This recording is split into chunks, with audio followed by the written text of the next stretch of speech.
Well, I just finished watching the inauguration of President Trump, and I just want to make some comments concerning the inauguration and just my feeling about it. And let me just say that when you watch the inauguration, you see the process. We can thank our founding fathers for the transference of power that we have, because there could not be a more awkward moment anywhere than watching the inauguration and seeing President Trump and all of the Republicans, and then seeing President Biden and Vice President Harris and all the, Democrats on the other side, and just President Trump making the statements that he makes.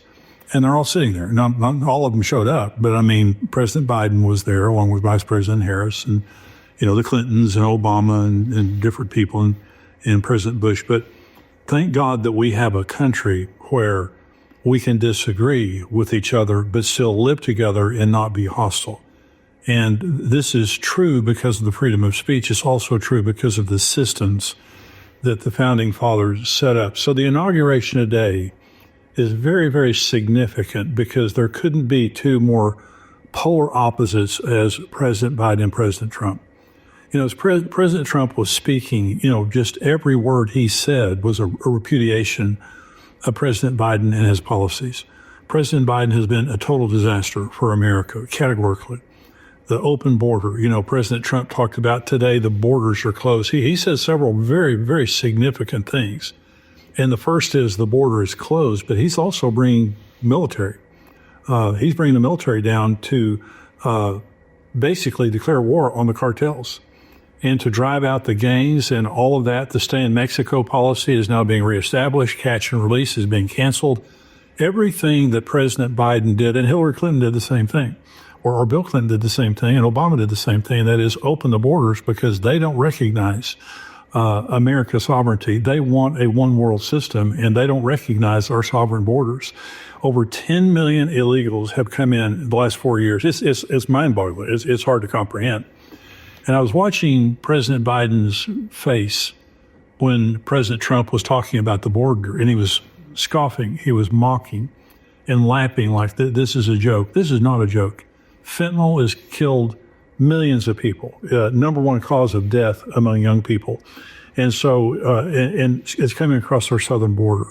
Terrorists in our nation come across the southern border. Thank God for President Trump. It's like sanity is back in the country. Everything he says, I agree with. Every word he says, I agree with. And the first term of President Trump, he was just under siege the entire time, related to the Russia hoax and all of that. And then COVID hit. This time is different. And this time is an opportunity. I don't put my faith in politicians or in politics. I put my faith in Jesus. And if we need a revival and awakening in America, worse than we needed anything. But President Trump is a friend of that. And I was in a meeting in Florida in November with President Trump. I met him. There was about 30 people in a private meeting, 30 pastors in a private meeting with him, and about 3,000 in a public meeting. And he said to us, you pastors are the most important people in America. He said, I don't think you know that, but you are. He said, you are what holds America together. And you heard him in there say that we're going to stand for God. He said, God spared me my life so that I could make America great again. He's not ashamed of talking about God. And, the Paula White, who is his liaison, faith-based liaison in the White House, she has an office in the White House, is that I was at that meeting with her and with other pastors there. She has an office in the White House, and they go in and pray for him regularly. She was telling us this. She goes in, and he loves to be prayed for. We have a president who has a faith-based office in the White House, and they go in and lay hands on him and pray for him regularly in the name of Jesus, and he loves it. She said he loves it. They go in there all the time. Can you imagine the difference between President Biden and President Trump? He's shutting down the southern border. He is sending military to the southern border. They're having a massive deportation of the illegals that are here, beginning with the most dangerous ones. And there's unbelievable numbers of dangerous criminals here because of President Biden's policies. They're going to ship them out and deport them.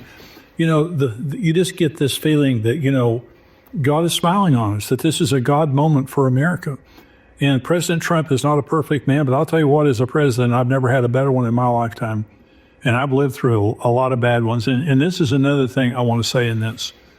For my entire life, I was 10 years old when President Kennedy was shot, but I then had Johnson and all the different Ford and Reagan, and Reagan was great, all these different politicians and presidents. There's never been a person like Donald Trump.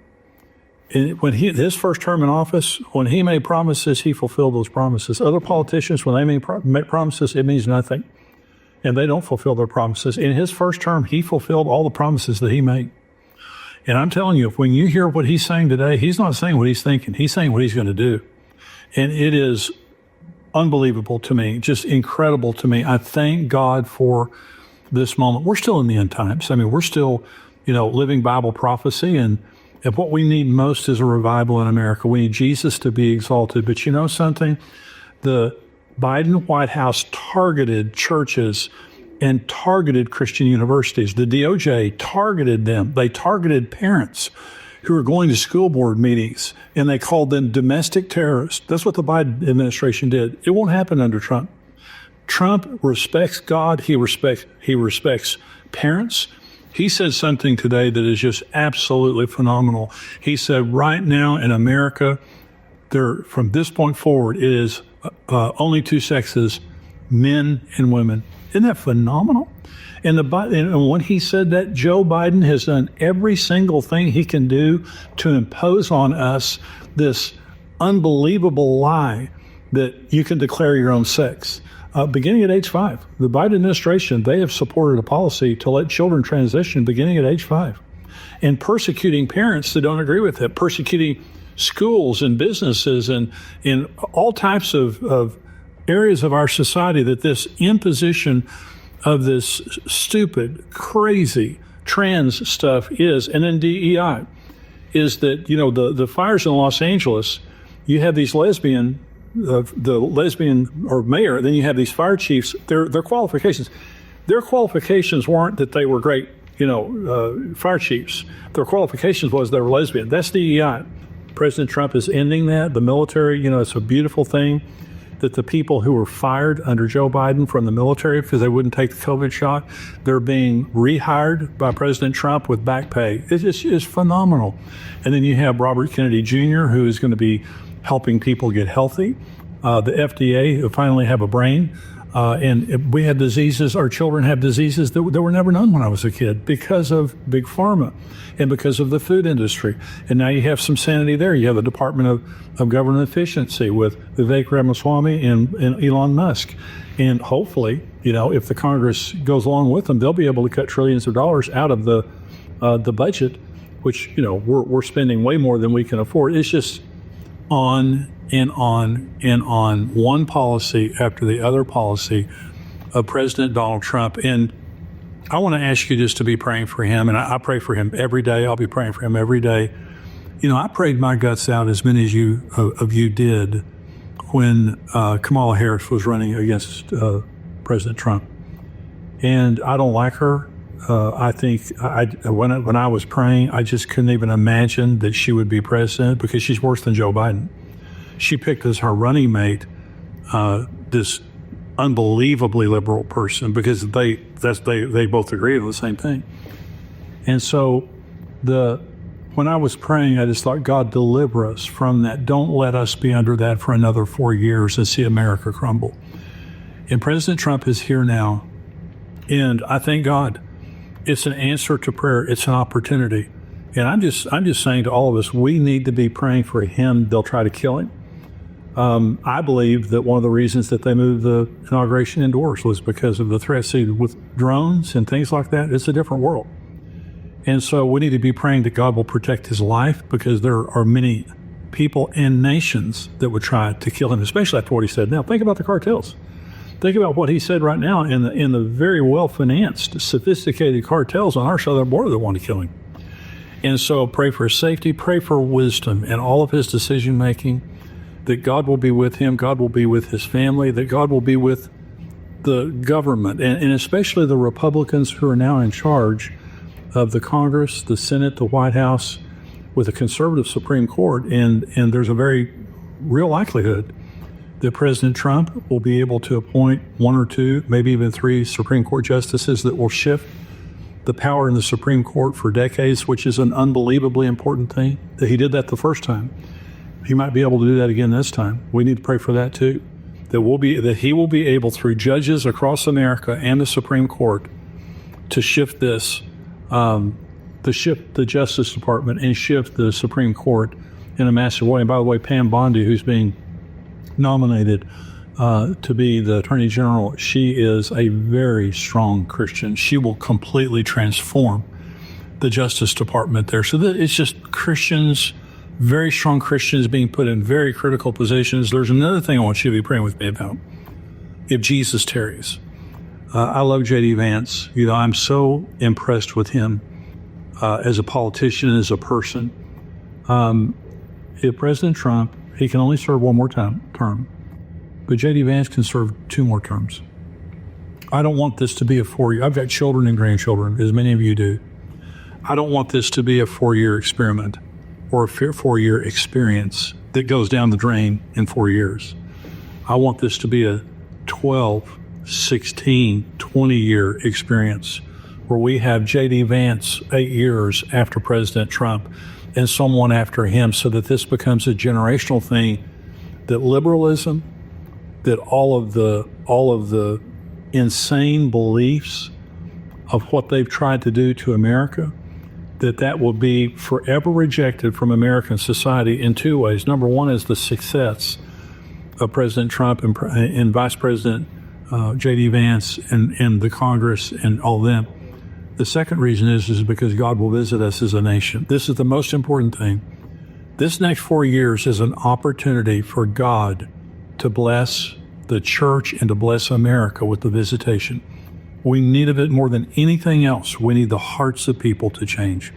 And I thank God for conservative beliefs. I thank God for everything President Trump represents. I just categorically, I thank God for that man, that I have lived to see a president like him who tells it like it is.